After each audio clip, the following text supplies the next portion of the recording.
अगर आप भी लेना चाहते हैं देश दुनिया की तमाम जानकारी तो आज ही सब्सक्राइब करें हमारे चैनल को। साथ ही नीचे दिए बेल आइकन को जरूर दबाएं ताकि हर अपडेट आप तक पहुंच सके। नमस्कार, भारत साक्षी न्यूज नेटवर्क पर आप सभी का स्वागत है। राजस्थान के पूर्व उप मुख्यमंत्री और कांग्रेस के वरिष्ठ नेता सचिन पायलट के एक बयान के बाद राजस्थान में राजनीतिक सरगर्मी तेज हो गई है। बीजेपी ने कटाक्ष किया है। दरअसल सचिन पायलट ने कहा है कि उन्होंने 10 महीने पहले जो मुद्दे उठाए थे उनका अब तक समाधान नहीं किया गया है, जबकि आलाकमान ने उन मुद्दों का समाधान करने का वादा किया था। इस पर कांग्रेस की राष्ट्रीय प्रवक्ता ने कहा है कि पार्टी नेतृत्व इस मुद्दे को देख रहा है, लेकिन राजस्थान की राजनीति में इन दिनों सरगर्मी तेज हो गई है कि सचिन पायलट का अगला कदम क्या होगा। हालांकि सचिन पायलट के आज के बयान और जो उनके हालिया ट्वीट हैं उन पर नजर डालें तो यही लगता है फिलहाल कि वह भाजपा पर हमलावर हैं और कांग्रेस में रहकर अपने हक की लड़ाई लड़ना चाहते हैं, लेकिन उनके सब्र का बांध टूट भी सकता है, जो पिछली बार एक तरह से टूटते टूटते रह गया था। क्या है राजस्थान की राजनीति पर सारा अपडेट आज की इस रिपोर्ट में आपको विस्तार से बताएंगे। साथ ही बात करेंगे केंद्र सरकार की, जिसने किसानों के समर्थन में, किसानों के हित में कई बड़े फैसले किए हैं। नरेंद्र सिंह तोमर ने आज क्या कहा, जो कृषि मंत्री हैं, उन्होंने कैबिनेट की बैठक के बाद क्या क्या बताया है, किस किस फसल पर एमएसपी बढ़ाया गया है, इसके बारे में भी विस्तार से जानकारी देंगे। और किसान नेताओं की जो अपनी राजनीति है, जो उनके राजनीतिक स्वार्थ हैं, उनकी भी चर्चा करेंगे। किसान नेता राकेश टिकैत युद्धवीर सिंह के नेतृत्व में एक प्रतिनिधिमंडल ममता बनर्जी के पास मदद मांगने के लिए पहुंचा। अब ये जो कुछ चल रहा है किसान नेताओं का, आज पूरा आपको विस्तार से समझाएंगे कि ये दरअसल राजनीति है क्या। ममता बनर्जी से किसान नेता मिले, ममता बनर्जी ने क्या कहा, किसान नेताओं ने क्या कहा, ये भी आपको बताएंगे और आपके समझ में सारा खेल आ जाएगा। लेकिन आज की रिपोर्ट की शुरुआत करते हैं राजस्थान में बढ़ती राजनीतिक गर्मी से। कांग्रेस नेता सचिन पायलट द्वारा उठाए गए मुद्दों पर आलाकमान की ओर से कोई कार्रवाई नहीं होने संबंधी बयान के बीच राजस्थान में एक बार फिर सियासी सरगर्मी तेज हो गई है। राजस्थान विधानसभा में प्रतिपक्ष के उपनेता राजेंद्र राठौड़ ने कांग्रेस में कथित तौर पर बढ़ते असंतोष का हवाला देते हुए ट्वीट किया तो पूर्व उप मुख्यमंत्री सचिन पायलट ने उन्हें अपनी पार्टी यानी भाजपा की आंतरिक कलह को देखने की सलाह दे डाली।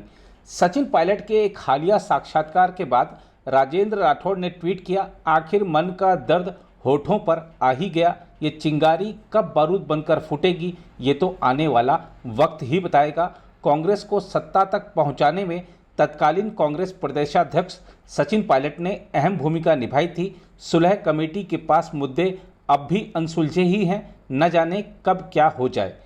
राजेंद्र राठौड़ के इस ट्वीट के बाद सचिन पायलट ने प्रतिक्रिया में ट्वीट किया। उन्होंने कहा, राज्य के भाजपा नेताओं को व्यर्थ बयानबाजी के बजाय अपनी स्थिति पर गंभीरता से विचार करना चाहिए। आपसी फूट व अंतर्कलह इतनी हावी है कि राज्य में भाजपा विपक्ष की भूमिका भी नहीं निभा पा रही। उन्होंने आगे कहा, इनकी नाकाम नीतियों से देश में उपजे संकट में जनता को अकेला छोड़ने वालों को जनता करारा जवाब देगी। हालांकि सचिन पायलट से इस मुद्दे पर बात करने के लिए जब संपर्क किया गया तो उन्होंने कोई टिप्पणी करने से इनकार कर दिया। उल्लेखनीय है कि पूर्व उप मुख्यमंत्री सचिन पायलट ने उनके द्वारा उठाए गए मुद्दों पर 10 महीने पूर्व गठित केंद्रीय समिति द्वारा कोई कार्रवाई नहीं होने पर नाराजगी व्यक्त की है। राजस्थान में मुख्यमंत्री अशोक गहलोत के नेतृत्व वाली सरकार में राजनीतिक नियुक्ति और मंत्रिमंडल फेरबदल का इंतजार सचिन पायलट खेमे के लोग काफी समय से कर रहे हैं। इससे पूर्व सचिन पायलट समर्थक वरिष्ठ नेता और पूर्व मंत्री हेमाराम चौधरी ने हाल ही में कुछ मुद्दों को लेकर सरकार से नाराजगी जाहिर करते हुए अपना त्यागपत्र विधानसभा अध्यक्ष सीपी जोशी को भेज दिया था। सचिन पायलट खेमे के अन्य नेताओं में शामिल वेद प्रकाश सोलंकी, रमेश मीणा ने हाल ही में सरकार के विरोध में अपनी आवाज उठाते हुए चिंताएं व्यक्त की थीं। कांग्रेस के राष्ट्रीय महासचिव भंवर जितेंद्र सिंह ने इस मुद्दे पर अपनी प्रतिक्रिया देते हुए कहा कि यदि पार्टी आलाकमान ने कोई वादा किया है तो उसे पूरा करना चाहिए। जितेंद्र सिंह ने संवाददाताओं से बातचीत में कहा कि पार्टी आलाकमान अथवा प्रभारी महासचिव से जो भी बातचीत हुई है उन्हें इसे पूरा करना चाहिए। यदि उन्होंने कोई मुद्दा उठाया है तो मैं नहीं समझता उसमें कुछ गलत है। गौरतलब है कि पिछले वर्ष जुलाई में मुख्यमंत्री अशोक गहलोत के प्रति नाराजगी दिखाते हुए अपने समर्थक विधायकों के साथ सचिन पायलट हरियाणा चले गए थे। उस समय सचिन पायलट को पार्टी के प्रदेश अध्यक्ष और उप मुख्यमंत्री पद से हटा दिया गया था। पार्टी आलाकमान के हस्तक्षेप के बाद सचिन पायलट वापस लौट आए थे और आलाकमान ने उनके द्वारा उठाए गए मुद्दों के समाधान के लिए एक समिति का गठन किया था। उधर दिल्ली में कांग्रेस की राष्ट्रीय प्रवक्ता सुप्रिया श्रीनेत ने कुछ खबरों के आधार पर पूछे गए एक सवाल को लेकर कहा कि राजस्थान के पूर्व उप मुख्यमंत्री सचिन पायलट ने अगर कोई मुद्दा उठाया है तो पार्टी नेतृत्व उस पर जरूर विचार करेगा। सुप्रिया ने कहा, अगर सचिन पायलट को कोई दिक्कत है और उन्होंने कुछ कहा है तो मुझे लगता है कि कांग्रेस नेतृत्व जरूर सुनेगा और उचित कदम उठाएगा। दूसरी ओर सरकार ने बुधवार को फसल वर्ष 2021-22 के दौरान धान का न्यूनतम समर्थन मूल्य यानी एमएसपी 72 रुपये प्रति क्विंटल बढ़ाकर 1940 रुपये प्रति क्विंटल कर दिया। इसके साथ ही खरीफ मौसम की अन्य फसलों के एमएसपी भी बढ़ाए गए हैं। धान खरीफ मौसम की प्रमुख फसल है जिसकी बुआई दक्षिण पश्चिम मानसून की शुरुआत आने के साथ शुरू हो जाती है। मौसम विभाग ने जून सितंबर अवधि में मानसून सामान्य रहने का अनुमान लगाया है। प्रधानमंत्री नरेंद्र मोदी की अध्यक्षता में हुई मंत्रिमंडल की बैठक में यह निर्णय लिया गया। इससे किसानों को खरीफ मौसम में फसल की बुआई को आगे बढ़ाने में मदद मिलेगी। एमएसपी की घोषणा और दक्षिण पश्चिम मानसून के आगे बढ़ने के साथ खरीफ मौसम की बुआई भी आगे बढ़ती है। आज मंत्रिपरिषद की बैठक में प्रधानमंत्री जी की अध्यक्षता में खरीफ की फसलों का न्यूनतम समर्थन मूल्य घोषित करने का निर्णय हुआ है। मैं आपके सामने इसे रखने जा रहा हूं। धान जो सामान्य स्तर का है उसका भाव अभी 1868 रुपया था और अब 21-22 में ये 1940 रुपया हो गया। इसमें 72 रुपये प्रति कुंटल की बढ़ोतरी है जो 50% से अधिक है। ऐसे में सभी के आपके सामने रख सकता हूं, लेकिन सामान्य तौर पर अगर आप देखेंगे तो बाजरा जो 20-21 में 2150 रुपया था और बाजरा अब 2250 रुपया होगा। 100 रुपये की प्रति कुंटल की वृद्धि है। अगर प्रतिशत में देखेंगे तो ये 85% की बढ़ोतरी है। इसी प्रकार से अगर हम तूर में अरहर की दाल में देखेंगे तो ये वृद्धि 62% है। उड़द की दाल में अगर देखेंगे तो ये वृद्धि 65% है। इसी प्रकार से ज्वार है, रागी है, मक्का है, मूंगफली है, सूरजमुखी है, कपास है, सभी के भाव निरंतर बढ़े हैं और सब 50% से अधिक हैं।